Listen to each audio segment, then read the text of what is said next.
به نام خدا. سلام دوستان، من نعیمه هستم و تو این ویدیو در مورد اینکه چطور باید درخواست خودمون رو به کائنات بفرستیم تا به نتیجه برسیم صحبت خواهیم کرد. برای رسیدن به خواسته‌مون از نظر استر هیکس باید 3 مرحله رو طی کنیم. مرحله اول درخواست، مرحله دوم پاسخ، مرحله سوم دریافت هستش. پس باید بدونیم که اول از همه باید ببینیم که خواسته‌ها چطور در ما شکل میگیرن. خواستهای ما از 2 طریق در ما ایجاد میشن. مثلا شما چیزی رو میبینید، خونه‌ای می‌بینی، گوشی می‌بینی، اتومبیلی می‌بینی یا هر چیزی رو که می‌بینی و دوست داری اونو داشته باشی، اون خواسته در درونت شکل گرفته. مثلا ممکنه یک رابطه عاطفی عالی رو دیده باشی و بعد از دیدن اون رابطه عالی این خواسته در تو به وجود بیاد که منم دوست دارم این رابطه عاطفی عالی رو داشته باشم و تجربهش کنم. یا اتومبیل جدیدی رو می‌بینی که دوست داری اون اتومبیل رو داشته باشی.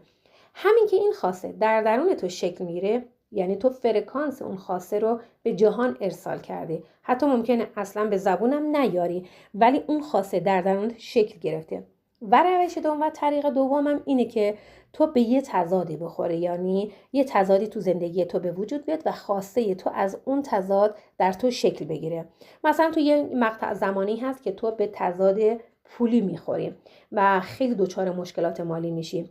تو این موقع هست که دوست داری که اصلا مشکلات مالی نداشته باشی و خواسته که در تو شکل میگیره پولدار شدن هست و دوست داری که تو پولدار بشی. یعنی به خاطر اون تضاد و مشکلات مالی این خواسته در درونت ایجاد شده و همین هم نوع ارسال درخواست به کائنات هست.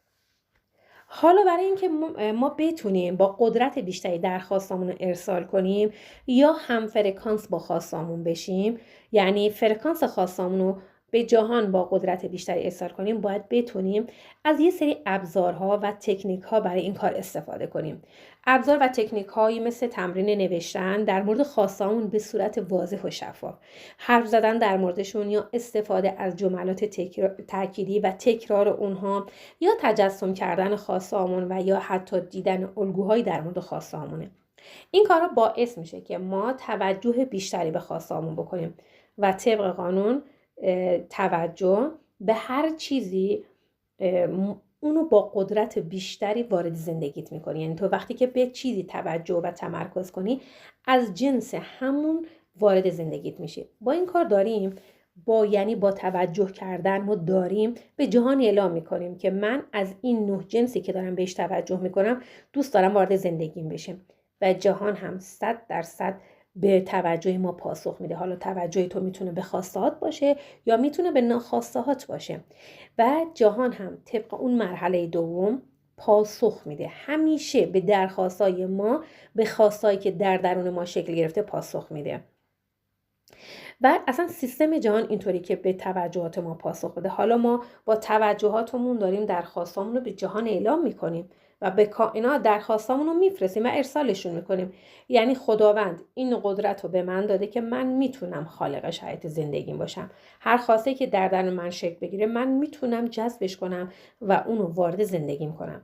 جهان همیشه پاسخ میده به درخواستای ما و خداوند این کار رو اتوماتیکوار انجام میده، طبق قوانین جهان هستی انجام میده که اصلا من نباید خیلی فکر کنم که چطور و کاری نداشته باشم به چطور، چگونگیش و از چه طریق که من میخوام به این خواستم برسم یا خداوند چجوری میخواد یا کائنات چجوری میخواد به خواسته های من پاسخ بده. من فقط باید درخواستم رو ارسال کنم و خودمو در مرحله دوم که پاسخ 100% هست کاری نداشته باشم و در مرحله سوم خودم رو آماده دریافت کنم از تکنیک ها و با این تکنیک ها ما میتونیم خودمون رو آماده دریافت خواسته هامون کنیم، چون ما با کمک این ابزارها و تمرین ها قدرت بیشتری گذاشتیم برای ارسال درخواست هامون، ارسال فرکانس هایی که باعث میشه اون درخواست ها وارد زندگیمون بشه. وقتی که ما این تمرین ها و تکنیک ها رو استفاده می کنیم ما هم فرکانس میشیم با خواسته هامون، در اصل داریم خودمون رو برای مرحله بعدی یعنی دریافت آماده میکنه. مرحله مهمی هست همون مرحله دریافت که اکثر ما توش مشکل داریم، چون ما به محض دیدن خواسته چیزی در ما اون درخواست ارسال میشه و مرحله دوم هم که پاسخ هست که 100% طبق قوانین جهان کائنات به فرکانس های ارسالی ما همیشه پاسخ میده. مرحله سوم هست که ما همیشه توش گیر داریم و مشکل داریم که نمیتونیم دریافت کنیم. ما با کمک این تکنیک ها و ابزارها مثل که نوشتن، صحبت کردن، تجسم یا استفاده از دریم بورد یا تصویرسازی میتونیم با قدرت بیشتری هم فرکانس بشیم با خواستهامون و تمام توجه و تمرکزمون رو بذاریم روی خواستهامون.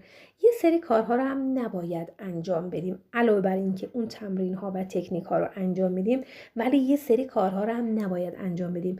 یعنی شاید این تکنیک ها و تمرین هایی که گفته میشه 1 ساعت در روز وقت منو بگیره و 1 ساعت توجه و تمرکزم رو میذارم روی خواستم، ولی من در طی شبانه روز باید مراقب باشم، مراقب ذهنم باشم، مراقب ورودی هایی باشم که به ذهنم میدم، مراقب باشم توجه و تمرکزم رو دارم کجا صرف میکنم، توی چه جمع هایی قرار میگیرم، اون انرژی که باید بذارم برای رسیدن به خواستم دارم در کجا خرجش میکنم، در طی روز چه چیزهایی رو میبینم، چه چیزهایی رو میشنوم. باید مراقب کانون توجهم باشم. وقتی که دارم توجهمون روی چیزهایی میذارم، روی خواسته هام یا روی ناخواسته هام، من دارم فرکانسشون رو ارسال میکنم.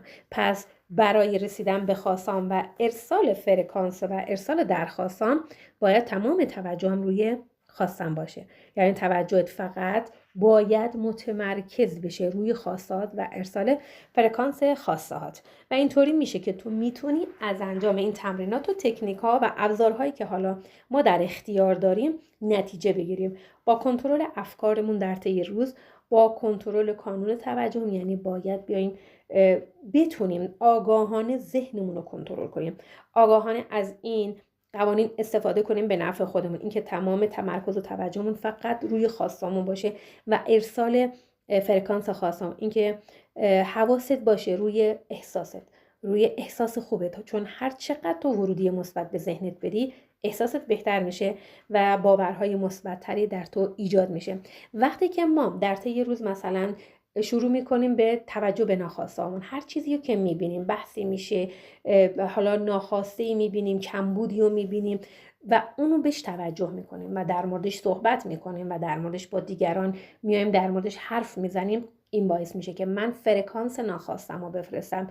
یعنی تو شاید 1 ساعت تمریناتو انجام بدی ولی ماباقی روز در حال ناشکری هستی، در حال اینکه توجهت رو ناخواسته، در حال قرقر کردن هستی، در حال اعتراض هستی، در حال منفی صحبت کردن هستی و این باعث میشه که تو از این تمرینات نتیجه نگیری. ولی ما وقتی که تمام توجه و تمرکزمون رو بذاریم روی خواسته‌مون با همین تکنیک ها و مطمئن هستیم و باور کنیم که خداوند و کائنات همیشه به فرکانس های ارسالی ما پاسخ میده. نکته مهم در مورد ارسال به کائنات اینه که تو باید اینو باور کنی که همیشه پاسخی از طرف جهان دریافت میکنی، از طرف کائنات و خداوند دریافت میکنی، اینکه بدونی جهان همیشه پاسخ میده به فرکانس هایی که تو ارسال میکنی. پس با تکنیک ها و ابزارهایی مثل تجسم، نوشتن خواسته هامون، دریم بورد و تصویرسازی خیلی بهتر فرکانس های خواسته هامون رو به جهان میفرستیم و ارسالش میکنیم و این باور و ایمان رو داشته باشیم که همیشه مرحله دوم که همیشه جهان پاسخگوست، فقط ما باید خودمون رو ذهنمون رو آماده دریافت کنیم. از همین صحبت نکردن در مورد چیزهایی که نمیخوایم، اعراض کردن از چیزهایی که دوست نداریم اصلا تو زندگیمون وارد بشن، از غرغر کردن، از گله و شکایت کردن، چون اینا باعث میشه که ما دچار نشتی انرژی بشیم و باعث میشه که فرکانس های منفی ارسال بکنیم. پس باید آگاهانه تمام توجه و تمرکزمون رو در طی شبانه روز بذاریم از هر طریقی که گفته شد. حالا اون تکنیک ها و ابزارهایی که تو باهاش راحتی، مثلا بعضی با نوشتن، تجسم کردن یا تصویر سازی، از هر چیزی تو تمام توجه و تمرکز تو بذاری روی خواست و اینطور میشه که تو با قدرت بیشتری میتونی هم صحبت بشی با کائنات، میتونی فرکانس خواسته‌هات رو به کائنات ارسال کنی و بگی که من از این نوع جنس خواسته ها میخوام وارد زندگیم بکنم. حتما باید بتونید که این تمرینات رو انجام بدید و اگرم انجام بدیم این چیزها و نکته‌های مهمی که در طی شبانه روز باید مراقب ذهنمون باشیم و آگاهانه انجام بدیم و مطمئن باشید که از این تمرینات نتیجه مطلوب رو خواهید گرفت. در پناه خداوند باشید.